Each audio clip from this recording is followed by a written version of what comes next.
Hey everybody, Father John from my coronavirus seclusion. This will be week number 3, just here in my room, not leaving, not eating, not sleeping, just dedicated to Jesus. Great prep for Easter. Just want to address a couple things for you guys during this beautiful Holy Week. First one would be this thing. A lot of people are concerned about the light emanating from my head. Pope Francis called the director of the General Secretary of the United Nations called asking what it meant. And I said, have you ever seen light emanating from somebody's head? That's not a really, really good thing. There's some haters out there that I mentioned in the other videos.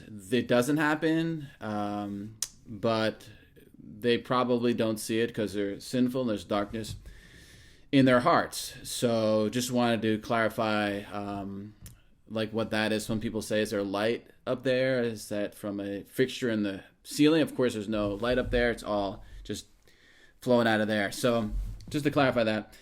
And then the second thing, people are asking when Lent ends. Lent starts, of course, on Ash Wednesday and ends 40 days later, or does it? And of course, it doesn't. I'm no mathematician, but 40 days after Ash Wednesday would be Palm Sunday.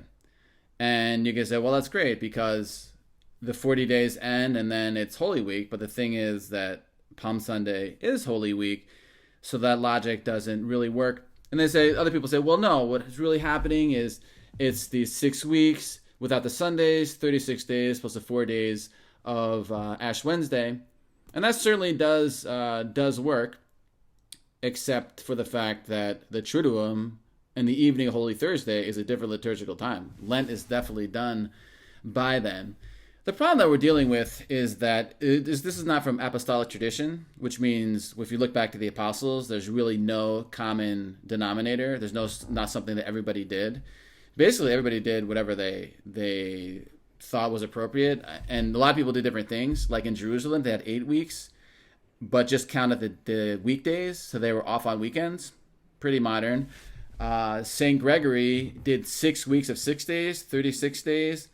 And Gregory the Great, this is Pope Gregory the Great in the 6th century, he said 6 weeks of 6 days without the Sundays, and that's like tithing. So 1 out of every 10 days will be a day of sacrifice.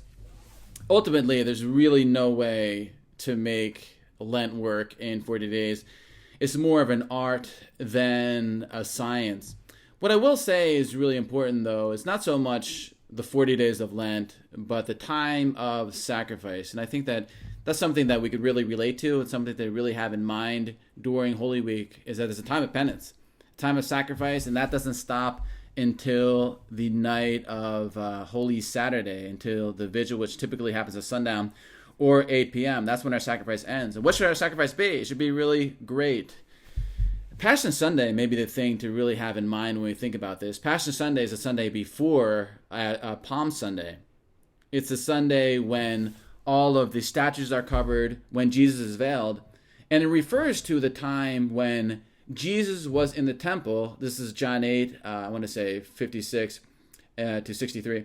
Jesus is in the temple, and 46 to 59. Sorry about that. And what is happening in this passage is that the Jews are debating with Jesus whether he was a demon or not. And the Jews are saying, you're possessed by a demon. And Jesus is saying, I'm probably not. And it ends up with Jesus saying, Abraham longed to see my time. He saw it and was glad. And they said, you know Abraham? And Jesus said, before Abraham was, I am. And they took the stones to stone him. And it says Jesus hid himself and left the temple. And that celebrates, that's why during that time we veil the statues. We have the veiling of Jesus Christ. And I think during this time, we have in a very real way, the veiling of Jesus Christ. Not being able to receive the Eucharist, not being able to be at the holy sacrifice of the Mass is certainly a veiling of Jesus Christ that we've really never seen before. And it's a really incredible thing to experience.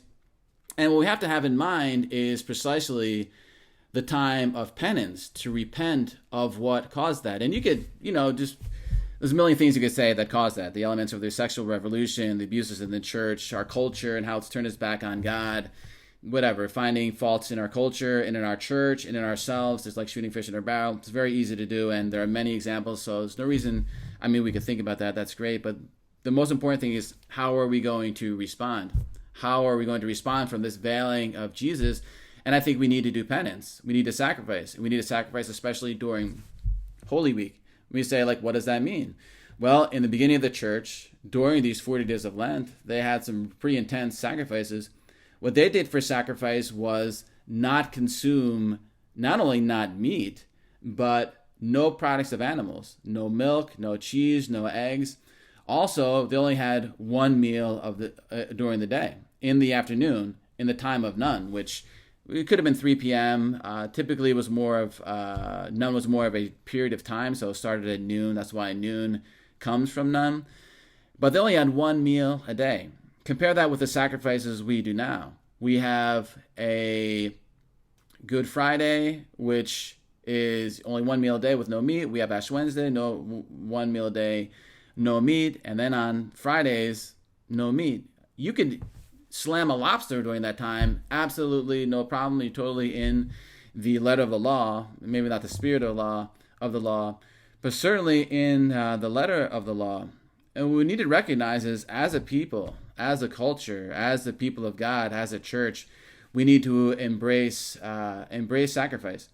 During this Holy Week, we have a special time to do that. We only have 3 or 4 days.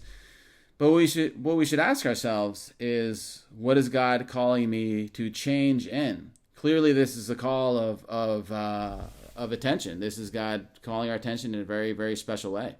People have never experienced this before. Anybody who was alive have never experienced it before, a time where they couldn't receive the sacraments, where we couldn't receive Jesus. And is it a chastisement? I don't see how it couldn't be in some ways. And the question is, how are we going to respond? During this Holy Week is a great time to respond. What is God calling us to grow in? What is God calling us to change in? Let us do something during this time to really change and really move forward. And we could say, well, Father John, you could still receive the Eucharist, you could still receive the sacraments, and clearly that is a mystery. If there's corruption in the church, if there's a change needed in the church, that certainly is a change in the leadership, no doubt. And we need that more than anybody else. There are many dysfunctional priests and weak priests and mediocre priests.